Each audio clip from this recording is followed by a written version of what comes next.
Check करना एक बार, audio video आ रही है? स्क्रीन तो यही चल रही है इसमें। क्यों नहीं हो रहा?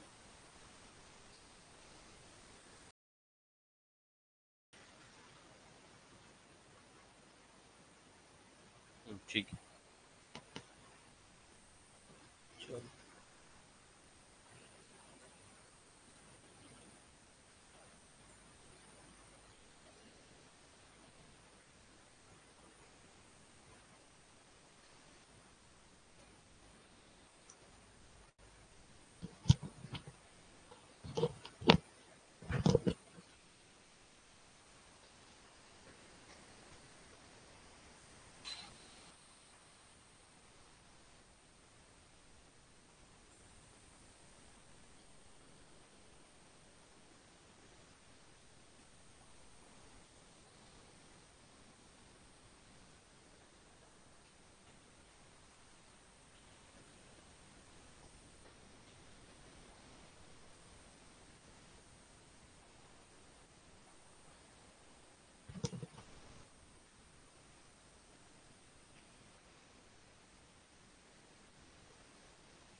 हाँ जी, सुनो आप। तो अभी हम शुरू करेंगे सर्किट थ्योरी। क्या करेंगे? सर्किट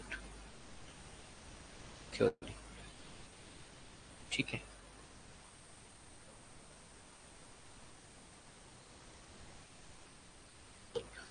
तो जिस भी एग्जाम की आप टारगेट कर रहे हो, अगर आप टेक्निकल एग्जाम की प्रिपेयर कर रहे हो, उस एग्जाम का आपको पैटर्न पहले से पता होना चाहिए कि उसमें पैटर्न के हिसाब से क्या क्या चीजें आने वाली हैं। यस और नो? क्योंकि इतना कोई भी एग्जाम आप दे रहे हो, पैटर्न तो एटलीस्ट पता ही होगा। सिलेबस में मानता हूँ कई स्टेट नहीं देती हैं।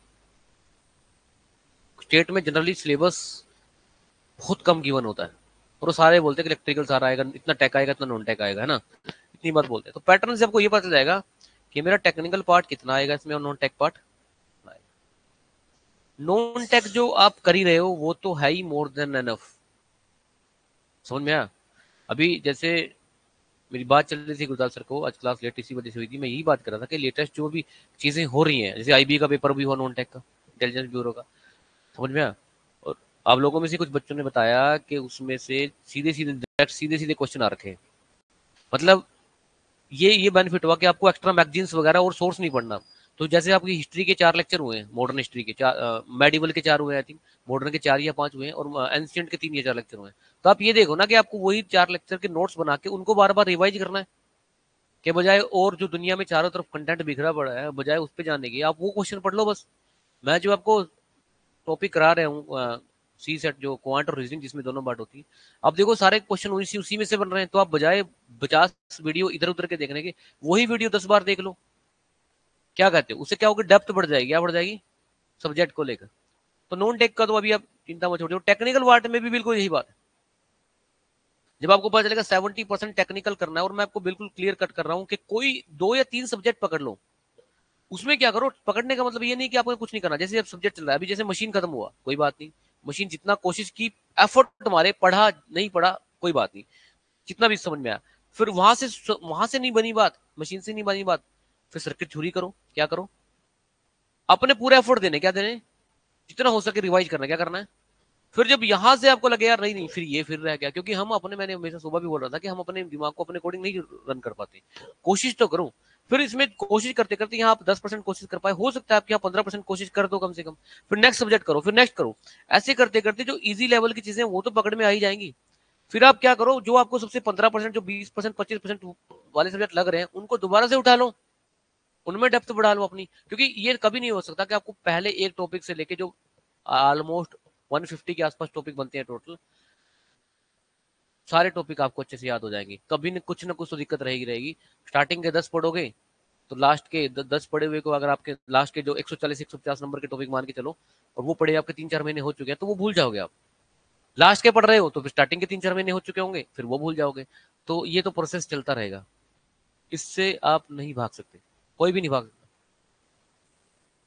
हमें बस ये करना है कि सबको टाइम देना है। क्या देना है? सब्जेक्ट को टाइम देना है। सब्जेक्ट को टाइम दोगे, बाकी सब्जेक्ट आपकी केयर अपने आप कर लेगा। अपने सब्जेक्ट की केयर करनी है, सब्जेक्ट आपकी केयर करेगा।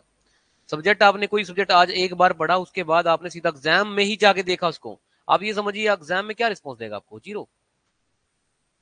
ये बातें मैं इसलिए बता रहा हूँ कि जितना ज्यादा यहाँ आकर पढ़ना जरूरी है, लिखना जरूरी है, सब सिलेबस करना जरूरी है, उतना ज्यादा ये भी जरूरी है कि अब हम यहाँ तो आगे, हम बस लास्ट स्टेप बता दो अब ये करें कैसे, ताकि हमारे एग्जाम के को लेकर जो हमारा टारगेट है क्लियर करने वाला, वो पूरा हो जाए, चाहे मिनिमम कट ऑफ से ही हो जाए, कोई दिक्कत नहीं। क्या कहते हैं?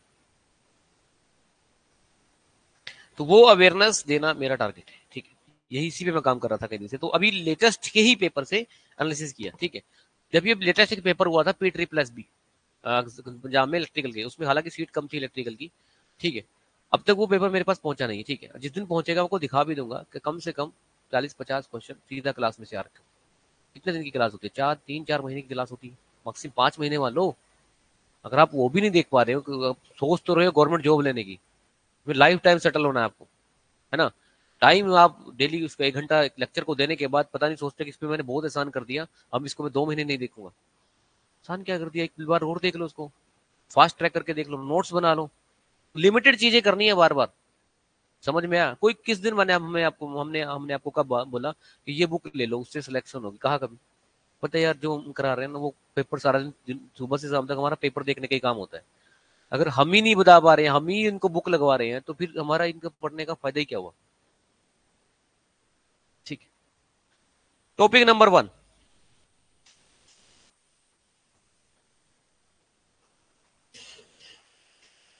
सबसे पहले हम आज बात करेंगे रेजिस्टेंस पे, चर्चा करेंगे।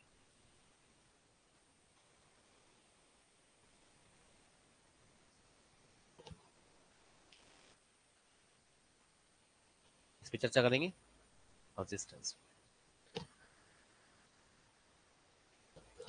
अब रेजिस्टेंस को चर्चा करने के लिए हमें मटेरियल चाहिए। वो मटेरियल आप ले सकते हो, कंडक्टर भी हो सकता है। अब आप देखना, जिन लोगों की इलेक्ट्रिकल मशीन होगी वो खुद स्पीड ऑफ लाइट के साथ काम करेंगे यहाँ पे। वो रेजिस्टेंस की बात आप किस में कर सकते हो? एक एक बात समझना मेरी। इंसुलेटर के केस में कर सकते हैं। और रेजिस्टेंस की बात, आपका ये पूरी इलेक्ट्रिकल लेके चल रहा हूं मैं, जो टॉपिक मैं पढ़ाता हूं ना, ये कंफर्म है कि अब वो उसमें से कोई भी सब्जेक्ट का भी देने की कोशिश भी करेगा ना, वो वहीं खत्म हो जाएगा क्वेश्चन। और रेजिस्टेंस की बात आप कहां पर कर सकते हो? सेमी कंडक्टर में भी करते हो। किसमें करते हो? करते हैं कि नहीं करते हैं? Resistance of the semi conductors.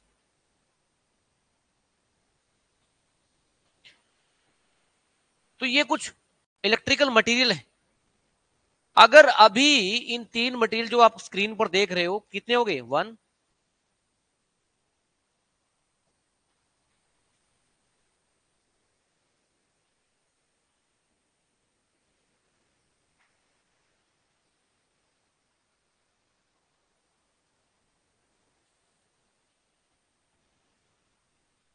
1, 2, ये आप तीन कनेक्टिंग 3 मटेरियल की बात कर रहे हो, ठीक है। कनेक्टिंग तो नहीं, इंसुलेटर तो कनेक्टिंग नहीं होता। इनके साथ हम लिखा है कंडक्टर होते हैं। आपके दिमाग में भी चल रहा होगा कि कंडक्टर यार कुछ कॉपर एल्यूमिनियम टाइप कुछ होगा जिसमें से इलेक्ट्रिक करंट बहता है। क्या बहता है? इंसुलेटर के अंदर तो इलेक्ट्रिक करंट की बात ही नहीं होती, क्योंकि इलेक्ट्रिक करंट वहां तो जीरो होता है। तो ये कहेंगे इलेक्ट्रिकल जीरो। सेमी कंडक्टर के केस में इलेक्ट्रिक करंट बह भी सकता है, नहीं भी बह सकता है, क्योंकि आप जानते हो सेमी कंडक्टर में जैसे डायोड सुना था आपने, क्या सुना था? डायोड के अंदर एक केस में वो फॉरवर्ड बायस होती है, किस में? Reverse bias. फॉरवर्ड बायस में इसके अंदर से करंट जा रहा होता है, और रिवर्स बायस में करंट। तो मतलब सेमीकंडक्टर का कुछ ऐसा है कि कई बार करंट फ्लो करवा रहा है, कई बार नहीं भी करवा रहा है। आप मुझे बताइए कि यहां पर आगे ये क्यों नहीं लिखा, जब हम डिफरेंट टाइप ऑफ मटेरियल की बात कर ही रहे हैं? ये क्यों नहीं लिखा ferromagnetic material, diamagnetic material, paramagnetic material, क्यों नहीं लिखा यहाँ पे बताइए? वहां पर रेजिस्टेंस तो डिस्कस होता ही नहीं, वहां पर रिलक्टेंस डिस्कस होती है। क्या डिस्कस होती है? और रेजिस्टेंस और रिलक्टेंस में यही तो फर्क है कि रेजिस्टेंस डील करता है इलेक्ट्रिक करंट से। जब किसी चीज, किसी भी मटेरियल के अंदर इलेक्ट्रिक करंट को कोई अपोज कर रहा है, कौन कर रहा है अपोज? प्रॉपर्टी है कौन, किसकी? मटेरियल की। तो एक कोई मटेरियल है, अगर ये कंडक्टर है, अगर ये सेमीकंडक्टर है, इंसुलेटर है, अगर ये इसके अंदर एक प्रॉपर्टी है, प्रॉपर्टी कभी भी चैलेंज नहीं की जा सकती। समझ में आया? जो प्रॉपर्टी है तो है, नेचर ने दे दी इसको। तो अगर इसके अंदर इलेक्ट्रिक करंट अपोज हो रहा है, क्या हो रहा है? उसको अपोज करने में जो प्रॉपर्टी ऑफ मटेरियल लग रही है वही रेजिस्टेंस है। और अगर यहाँ फेरोमैग्नेटिक मटेरियल की बात होती, पैरा फेरो, उसमें क्या करते कि मटेरियल की वो प्रॉपर्टी जो इलेक्ट्रिकल, जो मैग्नेटिक फ्लक्स को फ्लो कराने को अपोज करे, किसको? वही रिलक्टेंस होती है। तो रेजिस्टेंस और रिलक्टेंस में एक कॉमन बात है कि दोनों की दोनों मटेरियल की प्रॉपर्टी, किसकी प्रॉपर्टी है? मटेरियल की खुद की प्रॉपर्टी है। जब करंट को रोका जाएगा, कौन से करंट को? इलेक्ट्रिक करंट को, तो बात होगी रेजिस्टेंस को की। और जब मैग्नेटिक फ्लक्स को रोका जाएगा तो बात होगी रिलक्टेंस की, इसकी बात होगी। और यहीं पर इलेक्ट्रिक करंट और मैग्नेटिक फ्लक्स में डिफरेंशिएशन भी सबको समझ में आना चाहिए कि क्या डिफरेंस, मेन डिफरेंस है। इलेक्ट्रिक करंट के साथ दिक्कत क्या है? वो एयर में फ्लो नहीं करता, उसको कंडक्टिंग पाथ चाहिए। क्या चाहिए? आपने देखा होगा जो लाइटनिंग होती है, कई बार थंडर स्टॉर्म में जब लाइटनिंग, बिजली चमकती है, सुना होगा। वो कई बार जो एयर है वो इतनी ज्यादा आयनाइज हो जाती है, तो एयर है, तो एयर तो वैसे इंसुलेटर होती है, लेकिन जब पानी गिरता है तो वो क्या बन जाते हैं? इलेक्ट्रिक ब्रेकडाउन स्ट्रेंथ उसकी कम हो जाती है, तो कंडक्टर की तरह बिहेव करते हैं, तो ऊपर से नीचे तक करंट फ्लो कर जाता है। जैसे ऊपर पॉजिटिव आ गया, नीचे नेगेटिव आ गया, तो पॉजिटिव से नेगेटिव क्या फ्लो कर जाता है? लार्ज अमाउंट में करंट फ्लो कर जाता है। और इतना लार्ज अमाउंट में करंट जब फ्लो करेगा तो इतना ज्यादा स्केलर लॉस होगा, इतना ज्यादा हीट लॉस होगा, वहां से नुकसान ही होगा। क्योंकि हमें जो इलेक्ट्रिक करंट हम इन वायर्स में फ्लो करवा रहे हैं, ये तो कंट्रोल्ड करंट है। क्या है? कंट्रोल्ड करंट ही तो है। इतना एम्पियर चाहिए उसके, अगर करंट की वैल्यू ज्यादा है करंट, तो उसके अकॉर्डिंग वायर भी चेंज करते हैं, करते हैं कि नहीं करते हैं? आप ये बताइए, जो वायर फैन में लग रही है, क्या आप ये कंफर्म करते हो कि वही वायर एसी में भी लगेंगी करंट फ्लो करवाने के लिए? जो आपकी फिटिंग की वायर है सेम होती है, सेम होती है। तो area cross section I think वो मोटी होती है वायर, यस और नो? जितना जब मोटी होंगी वायर तो एरिया बढ़ जाएगा और रेजिस्टेंस क्या हो जाएगा उनका? कम। रेजिस्टेंस कम होगा तो करंट को ज्यादा फ्लो करा लेंगे, इसलिए हीट ज्यादा, हीट कम होगी, क्या होगी? तो रेजिस्टेंस को लेकर हम सिर्फ इन्हीं मटेरियल की बात इसलिए कर रहे हैं क्योंकि रेजिस्टेंस इन्हीं के लिए डिफाइन कर रहे हैं अभी। फेरा ferromagnetic material, diamagnetic material, paramagnetic material तो तब डिस्कस करते हैं जब मैग्नेटिक फ्लक्स फ्लो करवाना होता। तो हम तो क्या फ्लो करवाएंगे अभी? कौन सा करंट? करंट तो पानी का भी होता है, वाटर करंट भी होता है। करंट तो बहाव को बोलते हैं। इलेक्ट्रिक करंट, इलेक्ट्रिक करंट में क्या फ्लो करता है? चार्ज। हम यहाँ इलेक्ट्रिक करंट का फ्लो चेक करेंगे, किसका करंट फ्लो चेक करेंगे? उसमें फ्लो में क्या फ्लो कर रहा होगा? क्या फ्लो कर रहा होगा? चार्ज फ्लो कर रहा होगा। तो आप एक लाइन लिख सकते हो, resistance is nothing but a property of material. Rough में लिख देना, reluctance is also a property of material. Yes और नो? तो मैं ये कह रहा था कि अब अगर आप जो भी एग्जाम उठाओ, चाहे आप लेटेस्ट इस साल के एसएससी वाले उठाओ, क्योंकि मैं लगातार, मैंने तो देखना ही छोड़ दिया भाई। तो मैं बोर हो गया हूँ उस चीज से, क्योंकि मुझे पता है जो मैं पढ़ा रहा हूँ ना, ऐसा नहीं कि मैं देख नहीं रहा हूँ, हर साल यही हो रहा है कि जो क्वेश्चन करवा रहा हूँ 40-50 क्वेश्चन तो वही आने हैं। अब ऐसा नहीं है कि ये कोई मैजिक है, एक्चुअली वो पैटर्न पकड़ लिया आपने। किसी काम को जब आप ऑफिस में जाते हो, आपको पता है ये पैटर्न है, ये काम होने हैं मेरे रोज। रोज सुबह सुबह थोड़ी ना पूछते हो कि आज मैं क्या काम करूँ, पता ही होता है आपको अपने काम। तो वही क्वेश्चन का है, वही वोल्टेज सोर्स को करंट सोर्स में कन्वर्ट करना, वही थेवेनिन, वही नॉर्टन, इस पार्ट में तो वही मशीन में, वही स्पैन फैक्टर, वही कोयल फैक्टर, वही आर्मेचर रिएक्शन, वही इलेक्ट्रिकल एंगल और मैकेनिकल एंगल के फॉर्मूलेज वगैरह, वही लॉस, वो चीजें वही तो आनी है। क्या कहते हो? तो resistance is nothing but the property of material, क्या? विच अपोज द, हाँ जी, लिख लीजिए line, which oppose the flow of कौन सा करंट? Electrical current.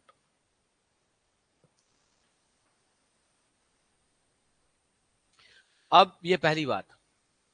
तो अगर पेपर में अगर आप रेजिस्टेंस पढ़ रहे हो, देखिए स्टार्टिंग के हो सकता है 8 या 10 क्लास बिल्कुल थ्योरेटिकल चले, ठीक है, मैं न्यूमेरिकल भी कराने की कोशिश करूंगा, लेकिन ये याद रखना कम से कम 15 से 20 नंबर का जो फाउंडेशन चल रहा है वो इन्हीं क्लासेस में चलने वाला।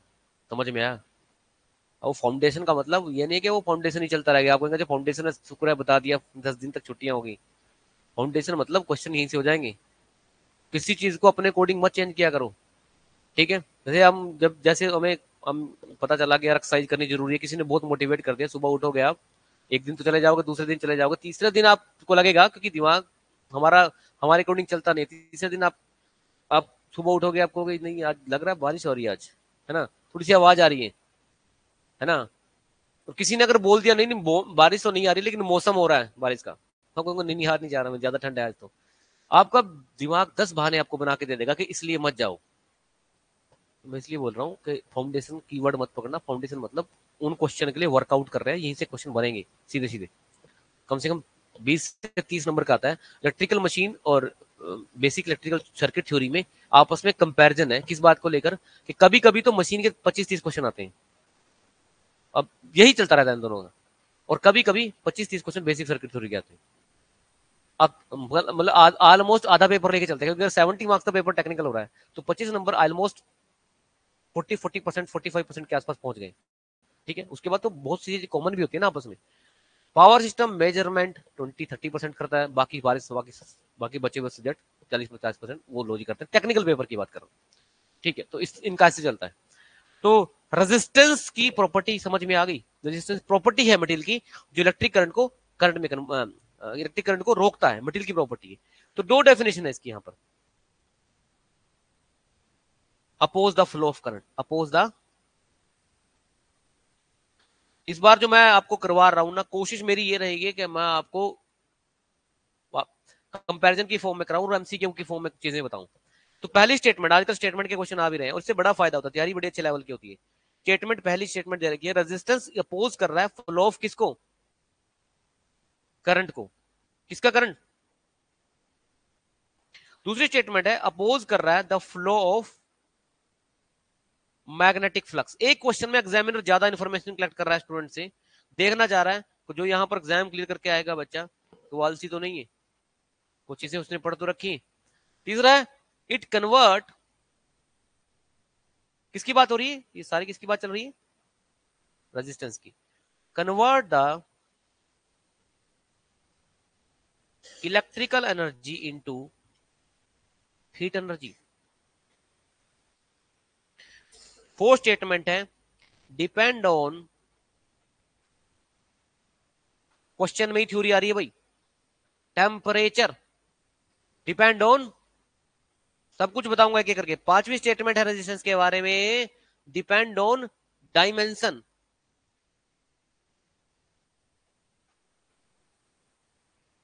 एक एक कीवर्ड का मतलब समझेंगे, और ये एक ऑब्जेक्टिव क्वेश्चन हो गया, 3-4 ऑब्जेक्टिव क्वेश्चन इस एरिया से रेगुलर आते हैं। हर जो स्टेटमेंट है, हर स्टेटमेंट एक एमसीक्यू है, हर स्टेटमेंट क्या एक अपने आप में एमसीक्यू है, आया हुआ है क्वेश्चन में। Depend on dimension of material, dimension of, हाँ जी चलिए, आपको यह बताना है, ये क्वेश्चन अब दो तरीके से पूछा जाएगा। जिन लोगों की लैंग्वेज पे बहुत कम पकड़ है वो तो क्वेश्चन को आते हुए भी, क्लास लगाने के बावजूद भी, कोचिंग में के बाद अपने आप को, कोचिंग में अपने आप को उन्होंने झोंका हुआ है, पैसे भी दिए हुए हैं, मेहनत भी कर रहे हैं, एक चीज की वजह से जिस जो उनका लैंग्वेज बैरियर है उनका क्वेश्चन गलत हो सकता है। इसलिए क्वेश्चन में यहाँ लास्ट में ध्यान स्टेटमेंट वाले क्वेश्चन में पढ़ना होता है, क्या पूछा हुआ है, which of the following statement is correct, या फिर ऐसा पूछा हुआ है which of the following statement is not correct. समझ में आया, दोनों में आंसर बदलेगा, यस और नो। करेक्ट पूछा है तो करेक्ट ढूंढनी है। अब आप इसमें क्या बड़ी बात है, हाँ अगर बाय चांस पूछा करेक्ट है और आप इनकरेक्ट ढूंढाओ, और पूछा इनकरेक्ट और आप करेक्ट ढूंढाओ, तो आंसर बदलेंगे उसके ऑप्शन की, बदलेंगे कि नहीं बदलेंगे। तो ऑप्शन ले लीजिए, ए ऑप्शन, बी ऑप्शन, सी और डी। चलिए ऑप्शन पहले करेक्ट इनकरेक्ट के हिसाब से क्या है, इसमें से कौन सी स्टेटमेंट इनकरेक्ट है, क्या है। मान लीजिए इसमें लिखा है पहली और दूसरी इनकरेक्ट है, दूसरी और तीसरी इनकरेक्ट है, ठीक है, फिर 1 2 3 इनकरेक्ट है। डी में मैं नन कर देता हूं क्योंकि मैंने अभी पूरा क्वेश्चन देखा नहीं, एनालाइज नहीं किया, ठीक है। देख लेंगे, अगर मुझे लगता है नन में ही जाना पड़ेगा, फिर आंसर लिख देंगे वहां पे नन पे जाके। हाँ जी, देखिए नोट करेक्ट का मतलब है स्टेटमेंट जो ठीक है वो आपने आंसर में नहीं डालनी है अपने। तो पहली बात क्या लिखी हुई है, oppose the flow of current, कौन सा करंट, इलेक्ट्रिकल करंट ही होगा बाय डिफॉल्ट। अब वाटर करंट तो होने से रहा, इतना तो कॉमन सेंस से हम मानेंगे कि इलेक्ट्रिकल करंट ही होगा। क्वेश्चन में डेफिनेटली वर्ड्स की डेफिशिएंसी डाली जाती है ताकि बच्चा माइग्रेट करे, वहां से मूव करे, सोचे उसके बारे में, यार ये इसने इलेक्ट्रिक तो लिखा नहीं, क्या नहीं लिखा। अब ये इलेक्ट्रिकल नहीं है तो फिर क्या होगा, फ्लक्स भी तो नहीं है, नहीं, दो ही तो चीजें होती हैं, क्या कहते हो। अब या तो इसने फ्लो फ्लक्स लिखा होता, क्या लिखा होता, जब फ्लक्स, फ्लक्स तो यहाँ वर्ड है भी नहीं, FLUX तो नहीं लिखा, क्या लिखा है CUREENT, ये इलेक्ट्रिक करंट ही होता है, क्या होता है, जो एयर में से फ्लो नहीं करता। तो ये स्टेटमेंट ठीक है, क्या है। अब जब ये वन ठीक है आपका, तो जिस जिस स्टेटमेंट में वन है वो आंसर आपके गलत हो जाएंगे, क्या कहते हो। क्योंकि हमने ठीक को आंसर नहीं करना, क्या लिखा हुआ आपको, आपके पास स्पेशल मेंशन करके वर्ड इनकरेक्ट, ये भी एक तैयारी है कि रोज डेली जिस जिस तरह के क्वेश्चन आ रहे हैं वो आप रोज एक बार देखो, एक क्वेश्चन कर लो बस, ताकि एग्जाम डेज में आपको उसको, इसी को तो प्रैक्टिस बोलते हैं, क्या बोलते हैं, किसी चीज को एफर्टलेसली करना है ना, एफर्टलेसली, एफर्टलेसली समझते हो आप, एफर्टलेस क्या होता है, किसी चीज को करने में अगर आपको बहुत ज्यादा सोचना समझना पड़ रहा है, मतलब बहुत ज्यादा दिमाग लगाना पड़ रहा है, मतलब आपने बहुत कम प्रैक्टिस किया, रिवीजन कम किए। आपने देखा होगा कुछ बहुत अच्छे बैट्समैन है दुनिया के, कुछ बैट्समैन बहुत अच्छे से सिक्स मार लेते हैं, फोर मार, एफर्टलेसली मार लेते हैं, क्यों भाई, क्योंकि वो एफर्टलेसली उसी तरह के शॉट की बहुत ज्यादा प्रैक्टिस करके आते हैं, क्या करते हैं, उनको पता है यार ये बॉल यहाँ आएगी, इस पे हाइट इतनी पिच पे रहेगी, और उसको क्योंकि बहुत कम टाइम मिलता है, जो अच्छे बैट्समैन होते हैं उनको बॉल जो फास्टर आते हैं, नैनो सेकंड मिलते हैं उनको उसको रीड करने में कि कितनी हाइट पे आएगी, सर वो भी काम है, उसमें भी माइंड गेम चलता है ना। तो उसी तरह से हम भी किसी चीज को एफर्टलेस तब कर पाएंगे जब उस तरह की चीजों को फेस करके आए होंगे। तो पहला क्वेश्चन गलत है, क्या कहते हो, हालांकि वैसे करेक्ट स्टेटमेंट है, क्या है, इसमें मैं टिक इसलिए कर रहा हूं क्योंकि स्टेटमेंट ठीक है। अच्छा, क्या अपोज कर रही है रेजिस्टेंस मैग्नेटिक फ्लक्स को, नहीं, यस और नो। अरे अपोज तो, मैग्नेटिक फ्लक्स की कहां बात आ गई इसमें, मैग्नेटिक फ्लक्स होता ना बच्चों ही, तो ये रेजिस्टेंस की जगह यहाँ क्या लिखा होता, रिलक्टेंस वर्ड की बात चल रही होती, किसकी बात चल रही होती, आगे देखो, convert electrical energy heat energy, ये रेजिस्टेंस की लेटेस्ट डेफिनेशन है जो अपडेटेड बुक्स में आई है। पहले रेजिस्टेंस की पुरानी फिजिक्स की बुक्स में ये डेफिनेशन हुआ करती थी, resistance is a material property, ये तो मैंने देखा ही नहीं बहुत बुक्स में, ये तो अच्छी बुक्स में मिली मुझे डेफिनेशन, जहां से मुझे भी लगा कि यार रेजिस्टेंस एक्चुअल में क्या है, मुझे दिखता नहीं रेजिस्टेंस कहां पे है, क्योंकि मेरे दिमाग में तो रेजिस्टेंस को लेकर हमेशा यही चलता है। ये देखिए आप, जब मैं अभी आपको अपने लेवल पे, आपके लेवल पे आके देख रहा हूँ कि रेजिस्टेंस को लेकर मुझे ये सिंबल दिखता है, लेकिन आप किसी भी चीज को देखो, अगर मैं कोई ये वायर देखता हूँ, ये वायर देखता हूँ, मुझे, मैं इसमें कितने भी इस वायर को ब्रेक कर लूं, मुझे ये चीज कहीं नहीं दिखेगी जो ये बना रहा है, ये तो सिंबल है, क्या है। तो मैं सोचता हूँ रेजिस्टेंस इसमें है कहाँ, प्रॉपर्टी कभी देखी नहीं जा सकती। किसी इंसान को अगर गुस्सा आ रहा है, किसी को गुस्सा नहीं आता, तो वो प्रॉपर्टी है इसकी, क्या है, वो सिर्फ फील कर सकते हो, क्या कर सकते हो आप, जैसे इलेक्ट्रिसिटी किसी ने नहीं देखी, वो फील कर सकते हो आप, तो लगाओ करंट, आपको करंट लगेगा, आपको फील आएगी, क्या आएगी, क्या कहते हो। तो उसी तरह से रेजिस्टेंस सिर्फ एक प्रॉपर्टी है जो सिर्फ फील की जा सकती है, आप देख नहीं, नेकड आई से नहीं देख पाओगे। तो फील क्या आई है, जब आप मोबाइल अपना चार्ज कर रहे हो और आपका चार्जर 1-1.5 घंटे तक गर्म है, हीट हो रखा है, आप लैपटॉप चार्ज कर, चार्जर गर्म होता है, तो वो इलेक्ट्रिकल एनर्जी किसमें कन्वर्ट हो रही है, लगातार हीट में कन्वर्ट हो रही है, एसी डीसी में कन्वर्ट होकर चार्ज भी हो रहा है, लेकिन अंदर से चार्जर के थ्रू करंट भी तो जा रहा है, यस और नो। तो चार्ज का फ्लो रहा है, इसके आर वहां पर हीट आपको नजर आएगी, तो इलेक्ट्रिक रेजिस्टेंस की वजह से वहां पर इलेक्ट्रिक एनर्जी किसमें कन्वर्ट हो रही है, हीट एनर्जी में। अगर वहां पर वो ठंडा रह गया, इसका मतलब इलेक्ट्रिक एनर्जी किसी दूसरी एनर्जी में स्टोर हो गई, हीट वहां पर पैदा नहीं हुई, और अगर वहां हीट नहीं है तो वहां पर रेजिस्टेंस भी नहीं है, क्या नहीं है। लेकिन इस दुनिया में ऐसा कोई भी मटेरियल, इलेक्ट्रिकल मटेरियल नहीं है जिसके अंदर से करंट फ्लो, आइडियल ना तो रेजिस्टेंस होता, ना इंडक्टर होता, ना कैपेसिटर। इंडक्टर कैपेसिटर के अंदर भी आपकी रेजिस्टेंस होते हैं, क्या होते हैं, चाहे वो इंडक्टर है चाहे वो कैपेसिटर, इनके अंदर भी अपने रेजिस्टेंस प्रेजेंट होते हैं। उसी रेजिस्टेंस के वजह से इनके अंदर कुछ क्या प्रेजेंट होती है, हीट प्रेजेंट होती है, क्या होती है। ठीक है, तो ये भी ठीक लग रही है। हाँ जी, रेजिस्टेंस क्या डिपेंड, टेम्परेचर पे डिपेंड करता है, इस पे भी चर्चा करनी चाहिए। बताइए, रेजिस्टेंस टेम्परेचर पे डिपेंड करता है कि नहीं करता। मतलब ये वायर है, ये कोई वायर है, इसका रेजिस्टेंस 20 ओम है, कितना है। अब आप इसको जिस भी टेम्परेचर पर देख रहे हैं वो टेम्परेचर कौन सा है, जीरो, सॉरी, रूम टेम्परेचर, कौन सा टेम्परेचर है, रूम टेम्परेचर कितनी वैल्यू होती है रूम टेम्परेचर की? चलिए बात कर लेते हैं इसकी भी। कितना होता है रूम टेम्परेचर? एसी लगा के नहीं बात कर रहा हूं मैं। रूम टेम्परेचर हमारा होता है आपकी इलेक्ट्रिकल इंजीनियरिंग में केल्विन में 300 केल्विन होता है। कितना होता है? याद रखना ये बात। केल्विन की भाषा में रूम टेम्परेचर कितना होता है? और 300 केल्विन के आगे आप एक वैल्यू लिख लेना, ये वैल्यू की सेल्सियस में किसके बराबर है? 27 डिग्री सेल्सियस। ये दो फैक्ट के क्वेश्चन हो गए। फैक्ट फैक्ट समझते हो? सीधा सीधा आ गया, इसमें कुछ याद नहीं करना था आपको, पढ़ा होना चाहिए था। इसमें कुछ रिकॉल भी नहीं कर पाओगे, पढ़ा हुआ तो तभी याद आएगा। कोई फॉर्मूला नहीं लगाना, बस पता होना चाहिए आपको। रूम टेम्परेचर 300 केल्विन होता है। कितना होता है? और सेल्सियस में कितना होता है? 27 डिग्री सी। एक टेम्परेचर और होता है, इसको आरटी भी बोलते हैं शॉर्ट में, इसी टेम्परेचर को, रूम टेम्परेचर को। एक टेम्परेचर और होता है जिसको आप बोलते हो एब्सोल्यूट जीरो टेम्परेचर। एब्सोल्यूट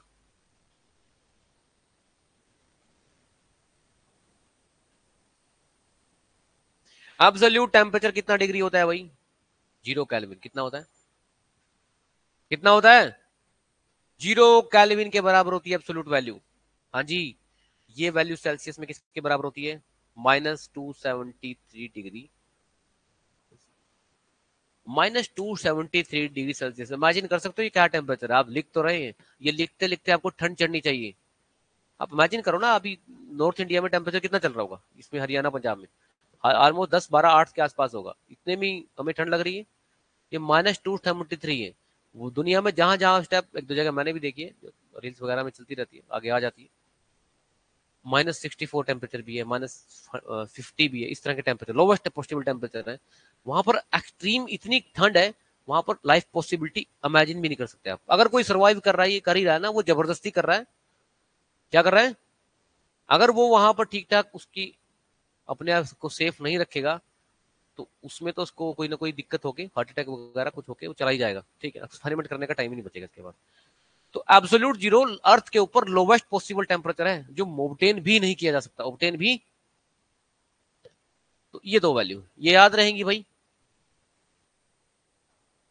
अगर कभी पेपर में पूछे एब्सोल्यूट जीरो क्या है, तो जीरो केल्विन को बोलते हैं, और सेल्सियस में कितना है, और रूम टेम्परेचर कितना है 300 केल्विन, जो कितना होता है 27 डिग्री। ठीक है। अच्छा, अगर बाई चांस पेपर में ये पूछ ले 500 केल्विन बताओ सेल्सियस में कितना है, ये तो गड़बड़ हो जाएगी। ये तो एमसीक्यू बन गया यहाँ से। फिर ये बोल देगा 400 केल्विन भी बताओ।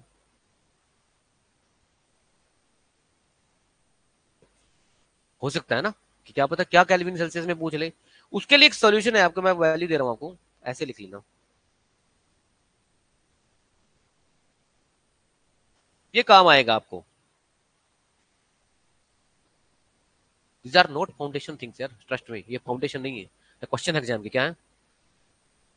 मुझे आदत पड़ गई है कि मैं बेसिक बोल बोल के सब्जेक्ट खत्म कर देता हूँ। हर साल मेरे साथ ऐसे बेसिक करवा रहे हो आपको, सिलेबस का पूरा हो गया। मैं हो गया था सिलेबस तो। क्योंकि अगर मैं टफ टफ बोलूंगा, टफ चल रहा है, चल क्यों बोलना टफ, बोले यार बेसिक है, कुछ भी तो नहीं है, ये भी तो बेसिक चल रहा है।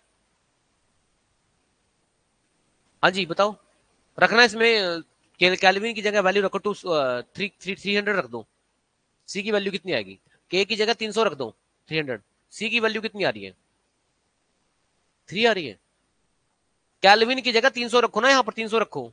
सी की वैल्यू निकालो, कितनी वैल्यू आएगी? हाँ, तो मैंने लिखवाया आपको, देखो 27 लिखवा रखा है।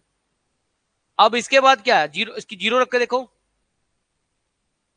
अगर के जीरो हो जाएगा, सी कितना हो जाएगा? -273। 500 रखेंगे, कोई दिक्कत नहीं। 273 को इधर आके माइनस कर देंगे, यस और नो? अब मुझे लगता नहीं है कि अब कैल्विन और फारेनहाइट का नहीं मुझे मतलब जरूरत बताने की है। मुझे कैल्विन और Celsius EDC electrical all devices के साथ ऑपरेट करना है, 0 केल्विन या 300 केल्विन पे। किस पे ऑपरेट करना, ये एग्जाम का नेचर है, एग्जाम का नेचर है। एग्जाम की डिमांड इधर है, कैल्विन और सेल्सियस को लेकर। किसको लेकर? आप जो जनरली टेम्परेचर मेजर करते हो, आजकल जो नए स्केल थर्मोमीटर आए हैं, वो फारेनहाइट बेस्ड है। कितने बेस्ड है? फारेनहाइट में आप मान सकते हो कि आपको पता होगा कि एक एवरेज ह्यूमन बीइंग का टेम्परेचर ठीक ठाक अगर वो है तो 37 होना चाहिए। कितना होना चाहिए सेल्सियस में?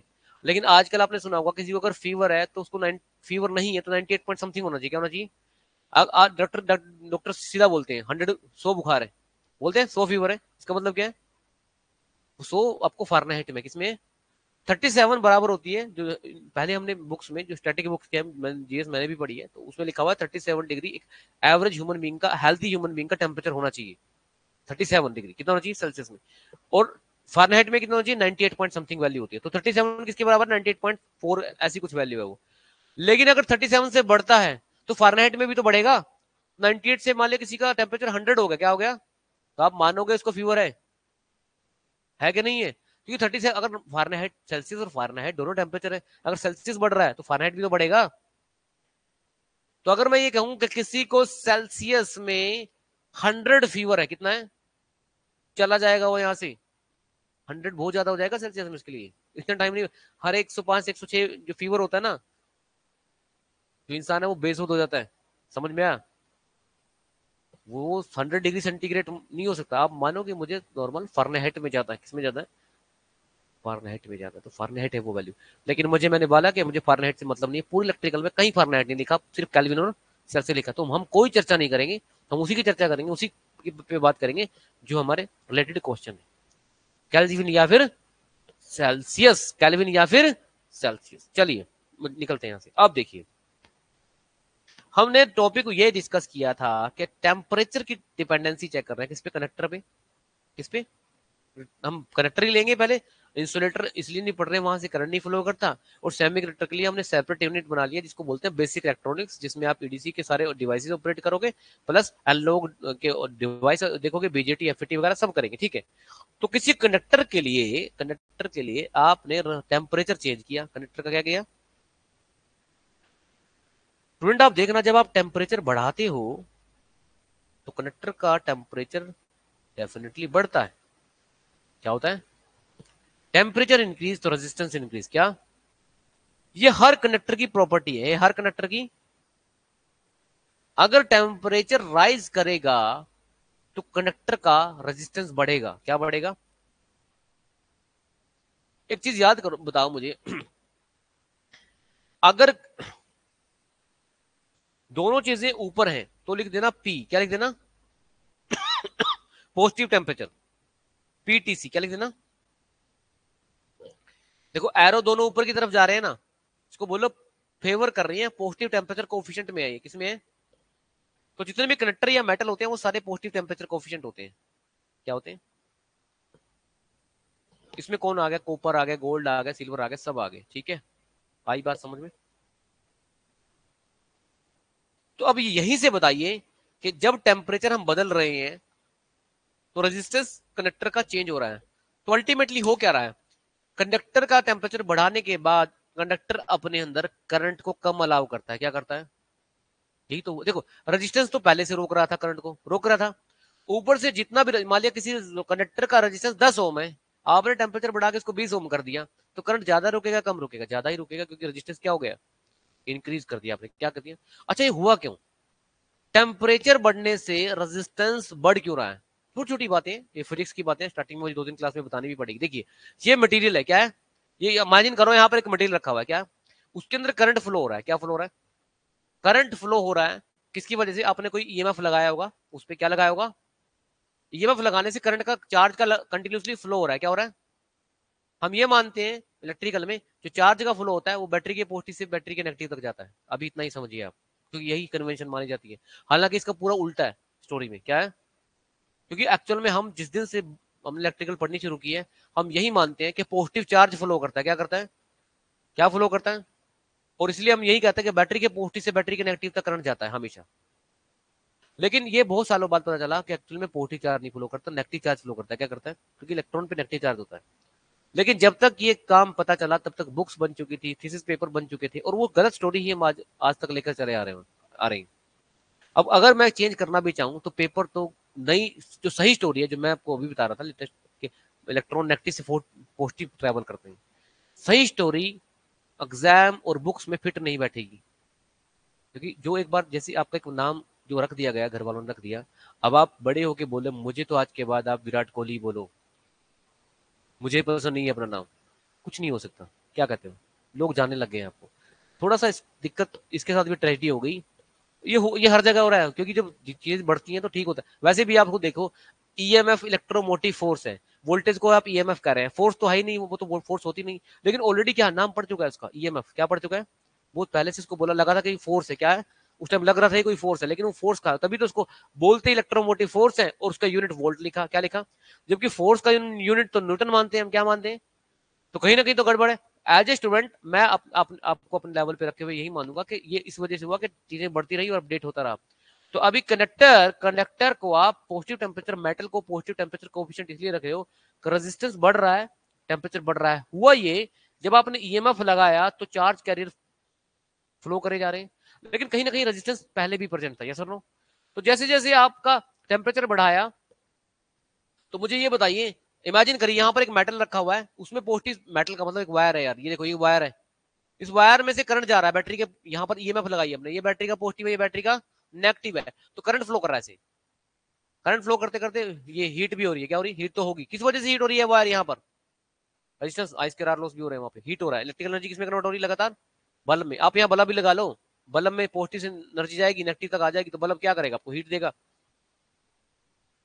अब ये करंट कैसे फ्लो कर रहा है, ईएमएफ, बैटरी के ईएमएफ एक फोर्स, एक तरह से एनर्जी है। अब जब आप टेम्परेचर बढ़ाओगे तो इसके अंदर जो चार्ज कैरियर है वो थर्मली वाइब्रेट करना शुरू कर देंगे, क्या करना शुरू कर देंगे।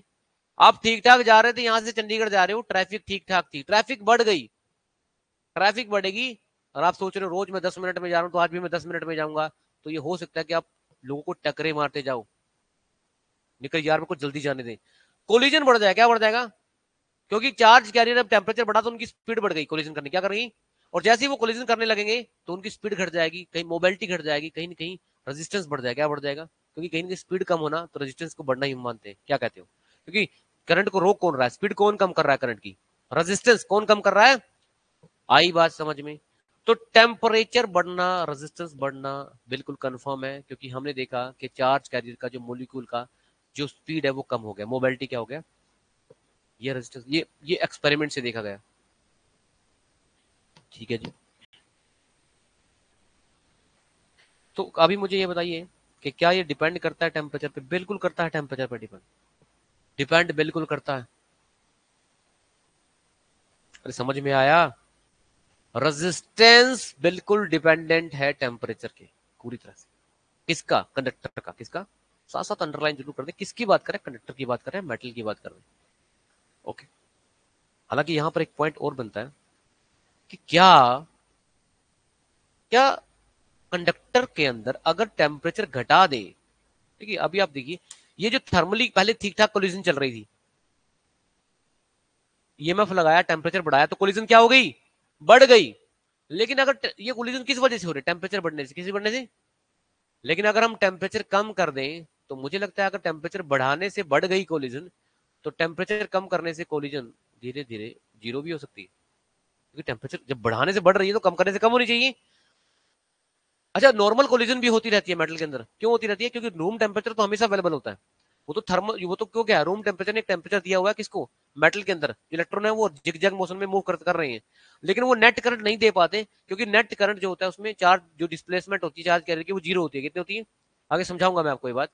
अब मेटल में, कनेक्टर में बिना ईएमएफ लगाने के भी करंट फ्लो हो सकता है, लेकिन नेट करंट जीरो आता है, कितना आता है, नेट डिस्प्लेसमेंट जीरो होती है। तो मैं ये कह रहा हूं आपको, अगर टेम्परेचर बढ़ाने से चार्ज कैरियर की जो मूवमेंट है वो बढ़ गई, तो कम करने से मूवमेंट कम भी तो हो जाएगी, यही करते हैं हम, जैसे हम टेम्परेचर कम करते हैं, टेम्परेचर कम करते हैं तो रेजिस्टेंस कम भी तो हो जाता है। और एक ऐसा टाइम आता है जब आप एक कंडक्टर का टेम्परेचर आप किस साइड लेके जा रहे हो, टेम्परेचर कम करते करते बताओगे, रूम टेम्परेचर पे तो हमेशा रहते ही हम, 300 केल्विन पे तो हमेशा ही रहते हैं, हम किधर जा रहे हैं, 0 केल्विन की तरफ। और अगर हम 0 केल्विन पे पहुंच जाएं, तो जो आपकी कोलिजन है वो जीरो हो जाएगी, क्योंकि इससे ज्यादा ठंड क्या होगी भाई, लोवेस्ट पॉसिबल टेम्परेचर ना, तो सारी जो मूवमेंट है, सारा रेजिस्टेंस क्या हो जाएगा, सारा रेजिस्टेंस किस वजह से, कोलिजन की वजह से थे, तो कोलिजन जीरो हो जाएगा रेजिस्टेंस। तो बिल्कुल यही कुछ मटेरियल है जो आज भी यूज किए जाते हैं, कहीं कहीं ये रेजिस्टेंस डेवलप किए जाते हैं टेम्परेचर को कम करके, इसको कम करके। और वो जो मटेरियल जिसका रेजिस्टेंस जीरो होता है उसको हम बोलते हैं सुपर कंडक्टर। आपके एग्जाम का क्वेश्चन है भाई ये, कि सुपर कंडक्टर का रेजिस्टेंस कितना होता है, तो आंसर है रेजिस्टेंस जीरो। क्या भाई, नॉट अ नॉर्मल कंडक्टर, इसका रेजिस्टेंस, नॉर्मल कंडक्टर का तो कुछ रेजिस्टेंस होता है, सुपर कंडक्टर का कोई रेजिस्टेंस नहीं है, दैट रेजिस्टेंस इज जीरो। अगर कोई मटेरियल सुपर कंडक्टर बन गया, उसका रेजिस्टेंस कितना होगा उस टाइम? जीरो होगा। क्या होगा ये? फिर देखो, अब मैं एमसीक्यू टिक करूंगा, यहां से एमसीक्यू, यहां से एमसीक्यू, इस एरिया से, इस फॉर्मूले से एमसीक्यू, ये दोनों वैल्यू से एमसीक्यू बनते हैं। समझ में आ रहा है?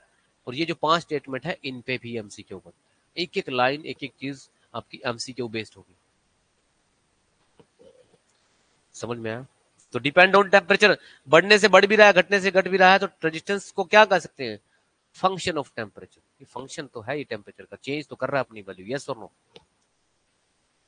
अब आप एक स्टेटमेंट आप बताइए कि depend upon dimension of the material, क्या resistance dimension of the material पे डिपेंड करता है? बताइए। मैं कुछ ऐसी नई टर्मिनोलॉजी इस बैच में शुरू कर रहा हूं आपके साथ, जिसमें नॉर्मल बुक से, सेल्फ स्टडी से जो आप पढ़ रहे हो शायद वो ना पढ़ पाओ। एमसीक्यू पढ़ोगे लेटेस्ट ईयर के, तब जाके आपको चीजें पता चलेंगी। तो मैं चाहता हूँ, मुझे पता है कि आपको इतना टाइम नहीं होगा, आप जो भी पढ़ो उसमें थ्योरी भी हो बुक्स के अकॉर्डिंग, और एग्जाम रिलेटेड, लेटेस्ट एग्जाम के क्वेश्चन भी हो। ठीक है, तो वो टाइम में कंसाइज करके, खुद पर मेहनत करके ये कम कर रहा हूँ। बताइए स्टेटमेंट को देखकर आपको क्या लग रहा है? इसमें आप करेक्ट करोगे या इनकरेक्ट करोगे इसको? करेक्ट। डायमेंशन का मतलब यहां पर स्टूडेंट निकल के आएगा लेंथ और एरिया चेंज करना। क्या डायमेंशन मतलब? डायमेंशन होती है किसी, देखो आप कहते हो कि ये बंदा, इसकी डायमेंशन बड़ी हाइट है, मतलब बड़ी हाइट का है, तो उसकी डायमेंशन ज्यादा है, वो लंबा भी ज्यादा है, चौड़ा भी ज्यादा है, तो डायमेंशन है इसकी, क्या है वो? तो कहीं ना कहीं आपने सुना भी होगा, resistance depend on length, resistance depend on area. सुना है कि नहीं सुना है? Definitely resistance depend on dimension, resistance depend on sun. बहुत क्वेश्चन इस पे आते हैं, कराऊंगा अभी मैं आपको कल की क्लास में। धीरे धीरे चलेंगे आगे, इसको लेकर आगे बढ़ेंगे। तो यहां तक बताइए। ठीक है, आप किसी भी एग्जाम की तैयारी कर रहे हैं, लोवेस्ट तो लोवेस्ट आप टेक्नीशियन पेपर होते हैं इलेक्ट्रिकल में, वहां तक की तैयारी मान के चलिए, जीरो मान लो उसको, रेफरेंस है, क्योंकि उससे तो ऊपर आपने जाना ही है, उससे कम तो यही होता हो सकता है कि अब बिल्कुल प्लस 1 प्लस 2 की, या 6 to 10th वाली, जिसमें सिर्फ एक ओम्स लॉ गिवन होता है या रेजिस्टेंस के बारे में गिवन होता है, उससे नीचे तो वही पेपर होता है। लेकिन एक टेक्नीशियन से भी उम्मीद की जाती है कि उसको ये बातें पता हो, जो जो आपके एएलएम वगैरह की पोस्टें निकलती हैं। उसके बाद जैसे जैसे एग्जाम का लेवल आपका बढ़ता चला जाएगा, उसमें थ्योरी का लेवल, और थ्योरी के बाद फिर न्यूमेरिकल आने शुरू हो जाएंगे, जैसे ए एग्जाम, गेट एग्जाम की तरफ आप जाना शुरू करते हो। तो दिस बैच कंसिस्ट ऑफ, जो अभी सर्किट थ्योरी आपको पढ़ा रहा हूँ, हर बैच के लिए बहुत इंपॉर्टेंट रहने वाली है, स्टार्टिंग की खासकर सर्किट थ्योरी की सारी क्लासेस। समझ में आया? चलिए, तो resistance depend on material, dimension of the material. तो बताइए इसमें से ये करेक्ट है? अब हमें क्या पूछा था इसने, इनकरेक्ट कौन कौन सी है? तो देखिए इनकरेक्ट कौन कौन सी लग रही है आपको। सेकंड इनकरेक्ट है, तो इसको यहां पर जाकर आप नन वाले में, A B C D none वाले में आप डाल सकते हो। हम इसको कटो यहां पर। सेकंड स्टेटमेंट क्या है? रॉन्ग है। क्या है? Second statement is wrong, second statement is wrong. मतलब वो क्यों रॉन्ग है भाई? क्योंकि इसमें कभी भी फ्लक्स का कॉन्सेप्ट नहीं आ सकता। किसका कॉन्सेप्ट नहीं आ सकता? तो कंपेयर कर पा रहे हो इलेक्ट्रिकल सर्किट और मैग्नेटिक सर्किट को? कंपेयर कर पा रहे हो ना, कि क्यों यहाँ टॉपिक में मैग्नेटिक रिलक्टेंस की चर्चा, डिस्कशन नहीं हो रही है, इसकी चर्चा या डिस्कशन नहीं हो रही है? बताओ, एनी डाउट एंड डिफिकल्टी?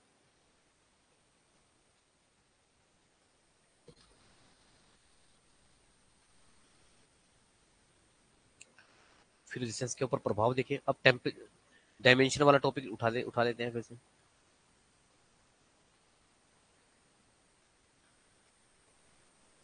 हमें देखा, जब हमने कोई कनेक्टर लिया, ये कनेक्टर ए है, एक कनेक्टर और ले लिया, सेम सेम मटीरियल का, वो बी ले लिया। इसमें ए कनेक्टर छोटा है और बी बड़ा है, लेंथ ज्यादा है इसकी। तो हमने देखा, अगर मटेरियल की जो थिकनेस है वो बराबर रखें, तो जैसे जैसे आप लेंथ बढ़ाओगे तो आपका रेजिस्टेंस बढ़ता चला जाएगा। क्या होगा? तो यहाँ पर आर प्रोपोर्शनल टू एल हमेशा होता है, रेजिस्टेंस हमेशा लेंथ के प्रोपोर्शनल होता है। अगर आपकी लेंथ 10 मीटर है, कितनी, और रेजिस्टेंस उस टाइम 10 ओम है, तो अगर लेंथ आपने 20 मीटर कर दी, तो कंफर्म है रेजिस्टेंस भी बढ़ जाएगा, क्योंकि दोनों डायरेक्टली प्रोपोर्शनल है। क्या? तो लेंथ, किसी भी वायर की लेंथ अगर बढ़ रही है, तो उसका रेजिस्टेंस पहले से इंक्रीज हो जाएगा। उसके बाद एक एरिया के साथ है। एरिया का मतलब क्या होता है? देखो, ये अगर वायर है, तो यहाँ से वायर का देखो, ये वाला सब वायर को कट करो, तो ये दिख रहा है आपको, वायर के ऊपर दिखता है ना ये चीज? तो ये इसकी थिकनेस है, मोटाई है। थिक, जितनी थिक वायर की थिकनेस ज्यादा होगी, उतना रेजिस्टेंस उसके अंदर, और जितनी कम होगी उतना रेजिस्टेंस उसके अंदर क्या होगा?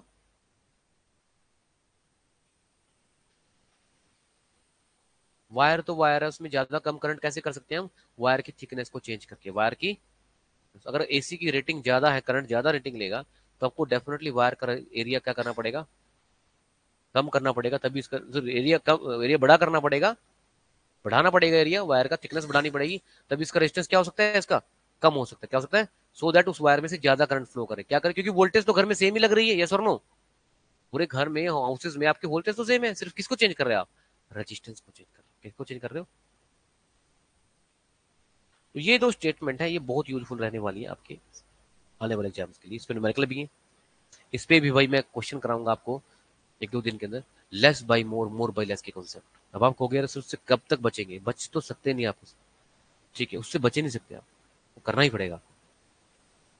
फिर 2 दिन लगाओ, 3 दिन लगाओ, या रोज 1 घंटा लगाओ, कुछ नहीं हो सकता, वो आना ही चाहिए आपको। हाँ जी, रेजिस्टेंस इज इन, इसको एक साथ लिख लेता हूँ, लिख सकते हैं ऐसे, या थोड़ी देर के लिए वन लिख लो, बस यहां से इसको फिनिश करेंगे इस चीज को। आर इज इक्वल टू, क्योंकि यहाँ पर प्रोपोर्शनलिटी है, इसको हटा के यहाँ पे एक नया वेरिएबल ले आते हैं, ये चीज बस। अब यहाँ आर मुझे पता है क्या है, लेंथ पता है क्या है, ए पता है क्या है, ये बीच में एक वर्ड लिखा है, ये क्या चीज होती है बताइए, क्या है ये? इसको बोलते हैं अल्फाबेट को बोलते हैं रो। क्या बोलते हैं? नाम इसका जो प्रोनाउंसिएशन होती है वो रो के नाम से होती है, लेकिन वैसे ये है resistivity of material. Resistivity of material, resistivity of material. समझ में आया था? अच्छा, इसी को रेजिस्टिविटी को एक और नाम से भी जानते हैं, स्पेसिफिक रेजिस्टेंस ऑफ मटेरियल। क्या? Specific resistance of material, specific resistance of material, specific resistance of the material. दो नाम इसके लिखे गए हैं, रेजिस्टिविटी ऑफ मटेरियल और specific resistance of the material.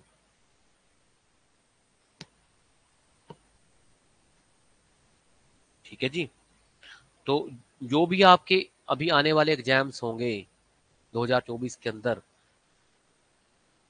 तो अगर आपने स्टार्टिंग से रेजिस्टेंस से अच्छे से, रेजिस्टेंस में से आने वाले सब्जेक्ट टाइम में मैं इंडक्टेंस कराऊंगा, कैपेसिटेंस कराऊंगा आपको, थ्योरम्स बताऊंगा, ठीक है, केसीएल बताऊंगा, केवीएल बताऊंगा, ग्राफ थ्योरी के कॉन्सेप्ट बताऊंगा, मैग्नेटिक कपल सर्किट जो आपने कहीं की मशीन में भी देखा था, तो सारे टॉपिक्स से आपको कहीं की बहुत बेनिफिट मिलने वाला है, इसलिए डेली रिवाइज करो। मैं ऐसा जरूर आपसे आग्रह करूंगा कि अगर आप कहीं ना कहीं चीजें स्किप करते रहोगे रिवीजन की, तो आपका ये सब्जेक्ट जो बहुत काम आने वाला है, ये आपका अच्छे से काम नहीं आ पाएगा। ये ऐसे, इसके साथ दिक्कत क्या है, अगर ये तो आया नहीं, ये तो खुद तो दिक्कत करेगा ही करेगा, फिर ये अलग अलग जगह यूज भी हो रहा है। क्या हो रहा है? एडीसी में यूज होना है फिर ये लूप, क्योंकि लूप तो कभी भी बनता है इलेक्ट्रिकल सर्किट में, लूप बनेगा तो केवीएल आ जाएगा, नोड भी कभी भी बन जाती है, नोड लगेगी, नोड आ गई तो केसीएल लगाना पड़ेगा। क्या लगाना पड़ेगा? तो जब आप वो ये बेसिक सब्जेक्ट समझ लोगे, केसीएल केवीएल समझ लोगे, थ्योरम समझ लोगे, तभी आपको चीजें आसानी से हो सकती है। ठीक है, तो साथ साथ याद रखना, रिवीजन पे बहुत ज्यादा ध्यान देना। अच्छा, मैं ये जानना चाहता हूँ कि रजिस्टिविटी किस चीज का फंक्शन है। इधर देखिए, यहां लिखता हूं मैं रेजिस्टेंस, और यहां लिखता हूं, अच्छा पहली बार एक ऑब्जेक्टिव क्वेश्चन आया एक बार, ये एमसीक्यू है, यहां से मैं एंटिसिपेट कर रहा हूं। एंटिसिपेट का मतलब, मैं मान के चल रहा हूं कि आपको पेपर में आ गया कि सुपर कनेक्टर क्या होता है। क्या होता है? सुपर कनेक्टर का रेजिस्टेंस कितना होता है बताया था? अरे सुपर कनेक्टर का रेजिस्टेंस कितना होता है, बोला ना आपने? अगर आपको 4 ऑप्शन बना दिए,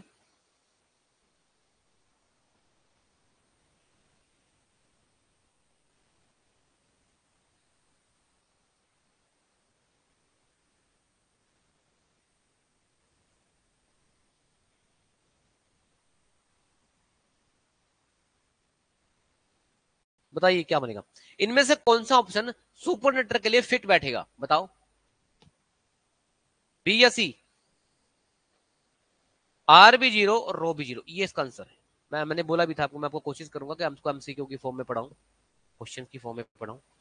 ये आ भी चुका है पेपर में, एमसीक्यू। अच्छी एक बात है ये मुझे, अगर आपका आर जीरो हो गया तो रो भी तो जीरो होगा, होगा कि नहीं होगा? इसको जीरो रखो आप, इस वैल्यू को, तो एरिया इधर जाके कितना हो जाएगा? जीरो। एल भी इधर आके कितना हो जाएगा, तो रो कितना बचेगा? तो क्या सुपरकंडक्टर की प्रॉपर्टी में, क्या सुपरकंडक्टर की प्रॉपर्टी में रेजिस्टेंस के साथ हम ये भी जीरो लिख सकते हैं? बिल्कुल लिख सकते हैं, क्या कहते हो?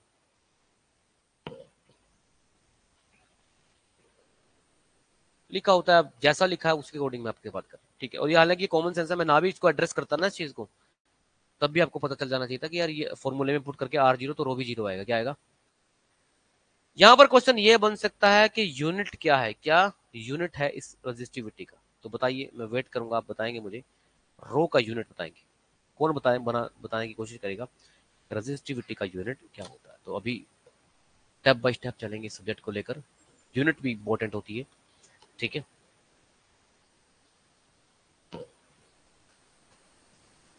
Any doubt, any difficulty? लीजिए टाइम और बताइए मुझे यूनिट क्या हो।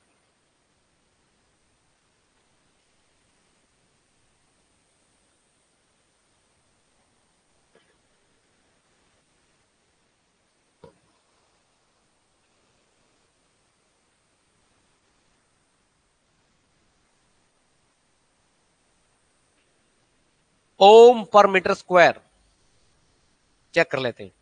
अब मैं जो चीज करा रहा हूं उसका मतलब ये भी है कि ये हर जगह लगेगा। कहीं ना कहीं आपको यूनिट निकालने के लिए फॉर्मूले से चलना होता है, तो ये लॉजिक बना लो कि आपको उसके आसपास का कोई फॉर्मूला पता है, उसी से यूनिट निकलती है। हाँ जी। R into A divide by L लिख सकता हूं इसको।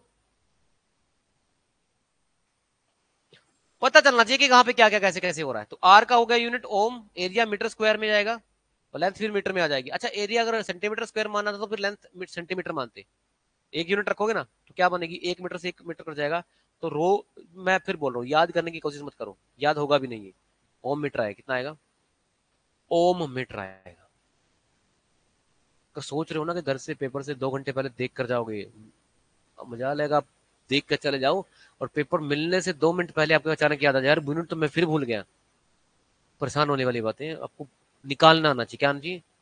कुछ चीजें तो रट के जाओ, मैं बिल्कुल बोल रहा हूँ, मान रहा हूँ मैं कि रटने से क्या होता है, आसानी कि हमारे दिमाग को मजा आता है, रटी टाइप चीजें आ जाती है, उसके उसमें अपना जोर नहीं लगाना पड़ता है ना। लेकिन 40-50% तो समझ के भी जाओ कि यार पेपर में निकालना पड़ेगा तो निकालेंगे भी, क्या कहते हो? पेपर उसी के निकलना है जिसको ना 40-50% पेपर सोल्व करना आ जाए। क्या करना आ जाए? सोल्व।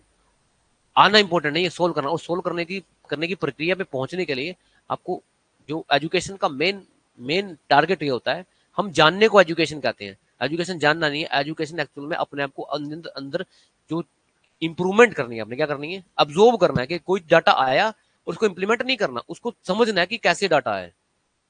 हमारे अंदर, ह्यूमन बीइंग के अंदर एक बहुत गलत आदत है, वो कोई भी चीज अच्छी चीज पता चलेगी ना उसको डायरेक्ट इंप्लीमेंट करने की कोशिश करते हैं, क्या करती है।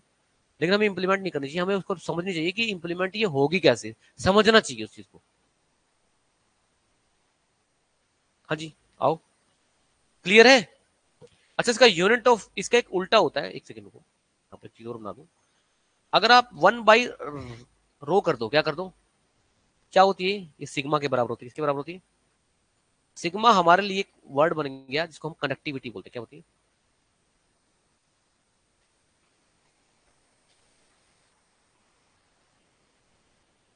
तो अगर यूनिट ऑफ सिग्मा पूछे तो क्या करोगे, बताओ।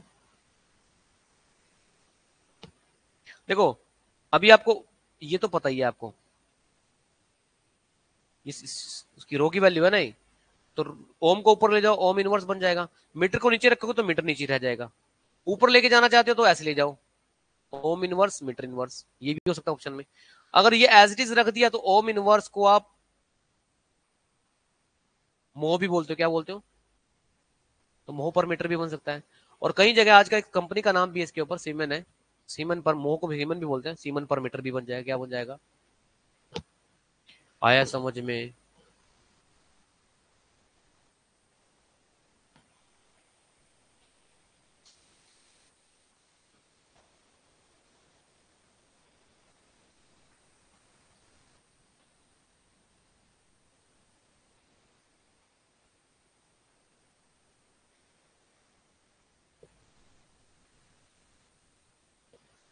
हाँ जी, कोई डाउट, कोई डिफिकल्टी हो तो बताइए।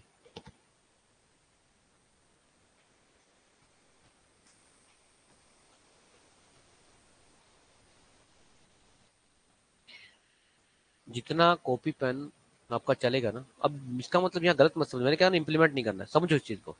कॉपी पेन ये नहीं मतलब पूरा लेक्चर उतारना है घर जाके, वो तो उतार ही रहे हो, नोट कर ही रहे हो। सिर्फ एक व्हाइट पेज लेके 1 घंटा काम करना है, लिख लिख के देखना है। इससे आपकी कंसंट्रेशन पावर बढ़ेगी। मतलब कभी किसी दिन बैठे तो चलो आज मैं यूनिट निकाल के देखूंगा, तो लिखते चले जाओ उसको, है ना। आज मैं ये करके देखूंगा, और ये मत समझो कि आपके लिए वो नोट्स है। नोट्स का तो ये यार, जो नोट्स आज आपने बनाए हैं ना, वो 6 महीने बाद खराब हो जाएंगे। वेस्ट क्यों वेस्ट हो जाएंगे? क्योंकि आज जो नॉलेज आपके पास है वो 6 महीने बाद अपडेट हो जानी है, अगर आप रोज पढ़ रहे हो।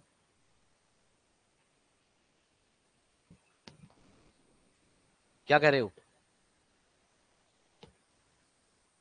मो पर मीटर, हाँ।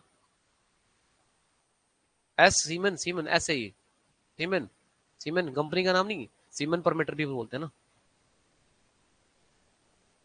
साइन नहीं है, सीमेन है। SIEMN लिखो, लिख के गूगल पे लिख के देखो, सीमेंस की स्पेलिंग आ जाएंगे आपको।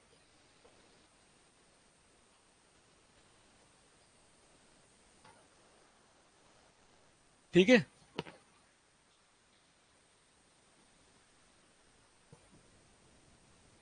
हाँ जी, समझ में आया कि नहीं आया?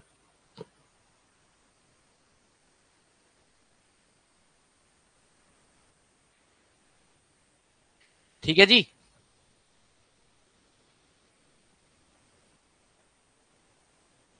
एक्चुअली में जो रेजिस्टेंस होता है ना, वो 1/रेजिस्टेंस कंडक्टेंस होता है। कंडक्टेंस में सीमन ही लेते हैं, कंडक्टेंस किसमें लेते हैं हम? ठीक है। ठीक है जी। चल गया पता? जो लाइव है पता चल गया? एक बार जो लाइव ज्वाइन करा आप लोगों ने, जो एक बार कर लिया था, एक बार बस एक बार ज्वाइन करके एग्जिट मार दो, कोई दिक्कत नहीं। उसको एक बार ना बाय डिफॉल्ट रोज ज्वाइन करके छोड़ दिया करो, उसके बाद एग्जिट कर लिया करो, कोई दिक्कत नहीं। रिकॉर्डिंग कर रहा था ना, सारे बच्चे जितने भी आ रहे हैं ना, सब लाइव रिकॉर्डिंग देख रहे हैं आजकल। मैसेज बाद में आते हैं उनके, वो भी एक एक 1.5 महीने बाद सब्जेक्ट जब खत्म हो जाता है। कैसे डाउट लेंगे फिर उनके, बताओ।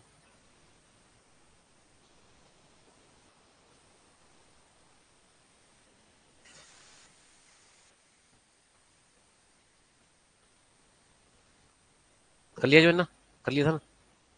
ये बता दिया करो मुझे, ये डेली का काम बना लो। ठीक है, इसको भी आप अपने लिए एक मतलब काम मानो, कि अगर आपको छोटी छोटी कुछ भी काम पकड़ लो, उससे ना रेगुलेटिव बनती है, क्या बनती है? माइंड अटेंशन होता है कि मैंने एक काम कर लिया। ठीक है, आते ही। ठीक है, उसके बाद दिमाग फोकस पे आ जाएगा कि मैंने पढ़ना भी है ये काम करने के लिए, मैं स्पेशल इसके लिए नहीं आया था। क्योंकि इससे बेनिफिट होगा आपको, सबको रिकॉर्डिंग भी प्रॉपर मिलेगी, तो एक 2-4 बच्चों का भी आ गया आपका। ठीक है, बीच में ऐसा नहीं कि आ भी रहे हैं बच्चे, बीच बीच में आ रहे हैं जा रहे हैं। अपनी तरफ से एक बार कर लिया करो, ताकि रिकॉर्ड आपको अपने से मतलब रहना चाहिए। ठीक है, सबका एक बार जो भी लाइव बाद में रिकॉर्डेड सुनने, सबको मैं उतारूं, कोशिश किया करो कि आप लाइव एक बार आओ, उसके बाद एग्जिट कर दिया करो, ताकि आपको अपनी रिकॉर्डिंग आ जाए। ठीक है, नहीं फिर हमें बाद में दिक्कत का, किसी की रिकॉर्डिंग उठा के वहां पर अपलोड करनी पड़ती है, टाइम बढ़ जाता है। ठीक है, वो फिर वो कहीं ना कहीं आपको मिलती नहीं प्रॉपर, फिर ये नुकसान आप लोगों का इसमें।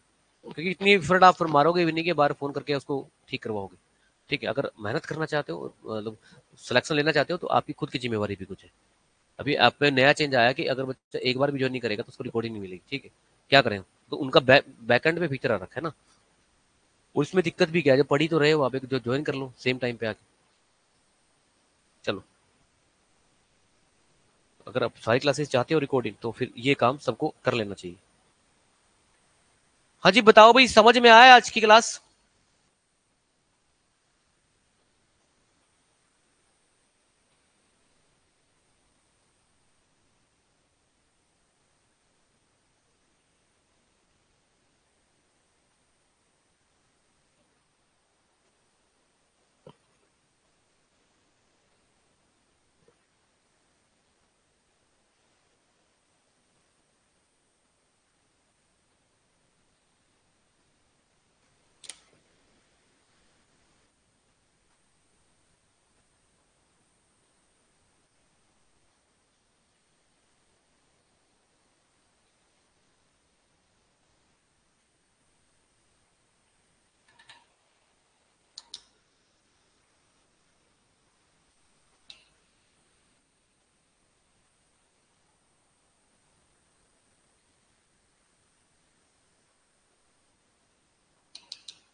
हाँ जी,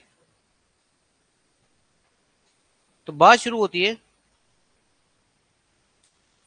मटेरियल को लेकर कि मटेरियल की जो कैटेगरी है वो कितने हमारे पार्ट में डिवाइड होती है। ठीक है,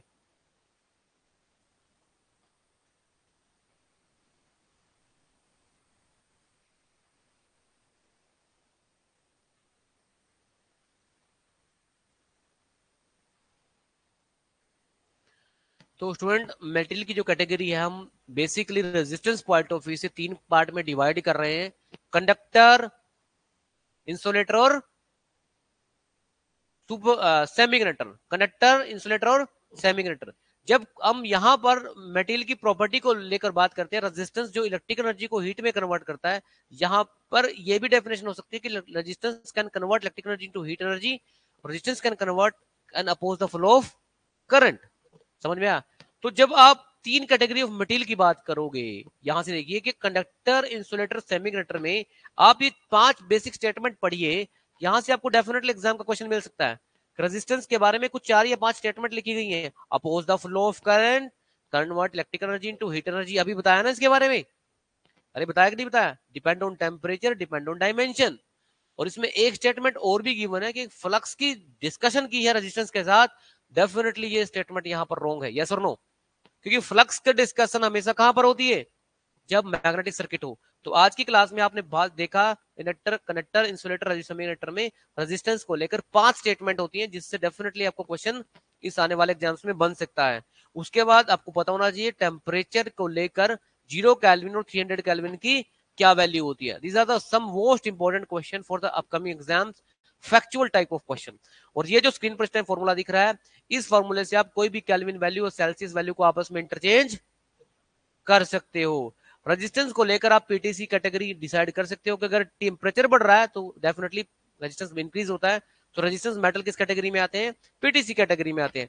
यहीं पर एक और चर्चा होती है, अगर टेम्परेचर बढ़ रहा है तो रेजिस्टेंस बढ़ता है, तो घट रहा है तो घटना भी चाहिए, वो होता भी है। और वो कंडक्टर कौन सा है? Super conductor. तो 300 केल्विन से जब वापस हम 0 केल्विन की तरफ जाते हैं तो डेफिनेटली ये चीज हमारे साथ होती भी है। सुपर कंडक्टर की जो प्रॉपर्टी है वो दो समझ में आई, रेजिस्टेंस जीरो और रजिस्टिविटी जीरो। ये जो सिंबल दिख रहा है उस टाइम स्क्रीन पर आप, ये रजिस्टिविटी का सिंबल है। किसका सिंबल है? नाउ ट्रस्ट मी स्टूडेंट्स, यहां से डेफिनेटली आपको क्वेश्चन आने वाले हैं। R proportional to L by A, ये क्लास में डिटेल में बताया था आपको। और जब आप यहां से R is equal to rho L by A लिखेंगे तो यहां से एक नया पैरामीटर सामने आ जाएगा, रो। क्या आ जाएगा? इस टाइम सिंबल देख रहे हो आप, ये सिंबल रो का है, आर एच ओ रो, रो का यूनिट। और रो का जो उल्टा होता है, रो रजिस्टिविटी को कहते हैं, 1 बाय रजिस्टिविटी वो कनेक्टिविटी है। तो आने वाले एग्जाम्स में आपको इसके यूनिट भी पूछे गए हैं और पूछे जा सकते हैं। Any doubt, any difficulty? Any doubt, any difficulty? तो आज स्टूडेंट सभी क्लास में इतना ही करेंगे, ठीक है? कल हम प्रॉपर वे में कुछ क्वेश्चन लेकर आऊंगा मैं, ठीक है? मुझे लग रहा था कि मुझे सब प्रीवियस प्लेट को कंटिन्यू करना है, और मुझे सुबह ही पता चला कि मैंने अनाउंसमेंट कर दी थी लास्ट टाइम, ठीक है? ऐसा नहीं है कि मेरी प्रिपरेशन नहीं है, ठीक है? मुझे तो बस आपके अकॉर्डिंग प्रिपरेशन करनी है कि आपके लेवल पे मैं कम टाइम में ज्यादा डाटा आपको कैसे दे सकता हूँ। समझ में आया? ठीक है जी। तो रेजिस्टेंस को आप देखें, कल हम रेजिस्टेंस के क्वेश्चन और नए टॉपिक में एंटर करेंगे। इट में भी इंडक्टेंस और इट में भी कैपेसिटेंस। ठीक है जी, ओके जी, थैंक यू।